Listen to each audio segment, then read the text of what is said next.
बिहार चुनाव शुरू होते ही भाजपा मोदी शाह की मुश्किलें बढ़ती जा रही। जब से मोदी और शाह सत्ता में आए, जैसे चाहा वैसे पार्टी को चलाया, जैसे चाहा वैसे सहयोगी गठबंधन के दल के नेताओं को चलाया, जहां चाहा वहां कैंडिडेट बदल दिया।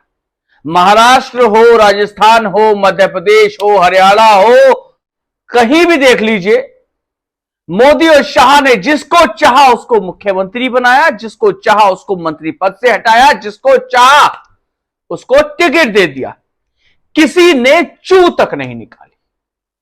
लेकिन वो कहते हैं ना बाबू, ये बिहार है, यहां जो होता है वो दिखता नहीं और जो दिखता है वो होता नहीं।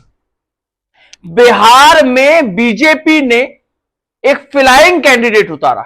बिहार के अलीनगर विधानसभा सीट से मैथिली ठाकुर को पार्टी ज्वाइन कराई जाती है अचानक से, और अचानक से ही उन्हें विधायकी का टिकट दे दिया जाता है। इस टिकट की घोषणा होते ही मोदी और शाह ने सोचा होगा कि भाई, पिछली बार वर्ष 2020 में जब विधानसभा चुनाव थे तो आरजेडी के कैंडिडेट ने काफी कड़ी टक्कर दी थी।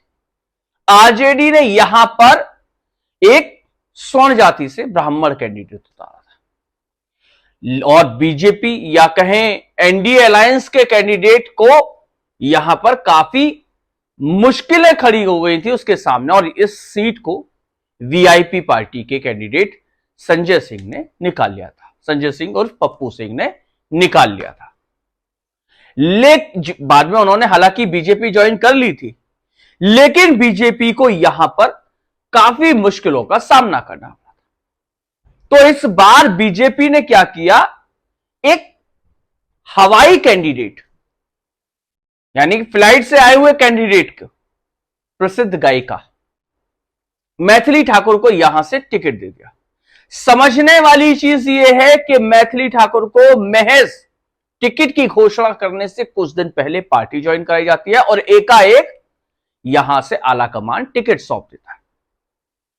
और आला कमान के टिकट सौंपते ही वो लोग जो वर्षों से बीजेपी के लिए मेहनत कर रहे हैं, दरिया बिछा रहे हैं, कार्यक्रम में भीड़ जुटा रहे हैं, झंडे उठा रहे हैं, उनके सपने चकनाचूर हो जाते हैं। वो अपने कैंडिडेट, अपने प्रत्याशी को लेकर, सबका मन होता है भैया क्षेत्र में काम कर रहे हैं, लोगों के बीच जा रहे हैं, तो समय आएगा, समय परिवर्तित होगा, तो चुनाव आएगा तो उनका कैंडिडेट को भी टिकट मिलेगा, या उन्हीं के क्षेत्र के कैंडिडेट को टिकट मिलेगा, जिससे कि वो अपने क्षेत्र का विकास, अपना विकास कर पाएंगे। ऐसी सबकी उम्मीदें होती। लेकिन मोदी और शाह अधिकतर क्या करते आए जब से सत्ता में आए, कि भैया एक बाहरी कैंडिडेट लाकर वहां के स्थानीय लोगों के ऊपर ठोक दिया करते। लेकिन जब तक सत्ता पूर्ण बहुमत से चली, जब तक मोदी और शाह पूर्ण प्रचंड बहुमत से अपना जादू दिखा रहे थे, तब तक आवाज नहीं उठी। लेकिन 2024 के लोकसभा चुनाव के बाद जब से एनडीए की सरकार हुई, उससे पहले तो मोदी जी की सरकार होती, गठबंधन के लोगों का नाम ही नहीं होता था। लेकिन 2024 लोकसभा चुनाव के बाद जब से एनडीए की सरकार आई, मोदी जी का ग्राफ गिरना शुरू हुआ, तब से बीजेपी पार्टी के अंदर से भी बगावती सुर निकलने शुरू हो गए। और यही कारण है कि अलीनगर विधानसभा सीट पर मैथिली ठाकुर का जिक्र आते ही, उनका नाम की घोषणा होते ही, बीजेपी चुनाव से पहले, कहते हैं ना कि अमित शाह जी जो चाणक्य हैं, वो 24 घंटे चुनावी मूड में रहते हैं। जी हां, 5 वर्ष तक चुनाव खत्म होते ही, कोई किसी भी जगह का चुनाव खत्म होते ही अगले चुनाव की तैयारी शुरू कर देते हैं।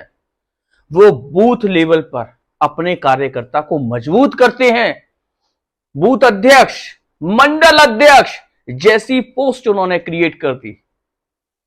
वो लोग जो बूथ अध्यक्ष, मंडल अध्यक्ष बनकर सपने संजोते हैं कि पार्टी एक दिन उन्हें उनकी मेहनत का फल भी देगी, ऐसे में पार्टी जब बाहरी कैंडिडेट ला देती है तो क्या होता है वो साफ निकलकर सामने आया जब अलीनगर विधानसभा सीट पर सातों मंडल अध्यक्षों ने, जी हां, सातों मंडल अध्यक्षों ने एक सुर में कहा कि जो कैंडिडेट बीजेपी मोदी और शाह ने हमारे ऊपर थोपा है, मैथिली ठाकुर जो गाना बजाना करती हैं, हमें वो स्वीकार नहीं है।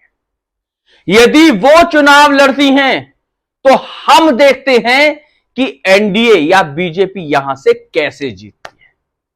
जी हां, कोई छोटी मोटी बात नहीं। अलीनगर विधानसभा सीट के सातों बीजेपी के मंडल अध्यक्ष, हम आपको सिलेवार उनके नाम बताते हैं। तारढ़ी पूर्वी के पुरुषोत्तम झा, तारढ़ी पश्चिम के पंकज कंठ, घनश्यामपुर पूर्वी से सुधीर सिंह, घनश्यामपुर पश्चिम के चंदन कुमार ठाकुर, नगर मंडल के रणजीत कुमार मिश्रा, अलीनगर पश्चिम के गंगा प्रसाद यादव और अलीनगर पूर्वी के लल्लन मुखिया जी इसमें शामिल हैं। समझने वाली चीज यह है कि ये वो लोग हैं जो लोग लंबे समय से बीजेपी के कार्यक्रमों में दरी बिछाते हैं, भीड़ जुटाते हैं, झंडे लगाते हैं और आंखों में सपने सजाते हैं कि जब चुनाव आएंगे तो इनका कैंडिडेट या ये खुद कैंडिडेट के रूप में पार्टी की सेवा करेंगे, अपने क्षेत्र के लोगों की सेवा करेंगे, अपना विकास करेंगे, अपने लोगों का विकास करेंगे। लेकिन जब एंड मूवमेंट पे पार्टी की आला कमान किसी हवाई कैंडिडेट को, जी हां, जिसका पार्टी से दूर दूर तक कोई लेना देना ना हो, जिसका पार्टी की विचारधारा से कोई लेना देना ना हो, जिसका स्थानीय लोगों से कोई कनेक्शन ना हो, उसको लाकर थोप देते हैं तो जो वो स्थानीय लोग होते हैं, जो ऐसे कार्यकर्ता होते हैं जो पूरी निष्ठा के साथ पार्टी में जुड़े होते हैं, उन लोगों के अंदर का गुस्सा फूट पड़ता है। और कई बार जब सत्ता में पार्टी पूर्ण बहुमत से होती है तो वो अपने दर्द को छुपा लेते हैं। लेकिन चूंकि इस समय बीजेपी मोदी और शाह की ख्याति में 2014-2019 जैसी तलखी नहीं रही, 2024 के बाद से काफी ग्राफ गिरा है, तो कहीं ना कहीं लोगों के अब सुर भी खुलकर सामने आने लगे। यही वजह है कि अलीनगर विधानसभा सीट के सातों मंडल अध्यक्षों ने कहा कि यदि मैथिली ठाकुर यहां से चुनाव लड़ती हैं तो हम देखते हैं कि एनडीए का कैंडिडेट यहां से कैसे जीतता है, और यदि वो यहां से जीत गया तो हम कभी क्षेत्र में मुंह दिखाने नहीं आए। बहुत बड़ी बात है, क्योंकि एक बूथ लेवल अध्यक्ष या बूथ लेवल कार्यकर्ता या मंडल अध्यक्ष या मंडल कार्यकर्ता क्षेत्र में अच्छी खासी पकड़ रखता है, पार्टी की जान होता है, पार्टी की नींव होता है। और भारतीय जनता पार्टी की नींव मैथिली ठाकुर के नाम से ही हिल गई। बहरहाल दोस्तों, इस सब पर आपकी क्या राय है हमें कमेंट करके कमेंट बॉक्स में जरूर बताइए। यदि आपने मेरे इस चैनल को लाइक नहीं किया तो लाइक कर दीजिए, सब्सक्राइब कर दीजिए, जिससे कि मैं गौरव यादव बेबाक अंदाज में आप तक ये खबरें पहुंचाता रहूं। नमस्कार।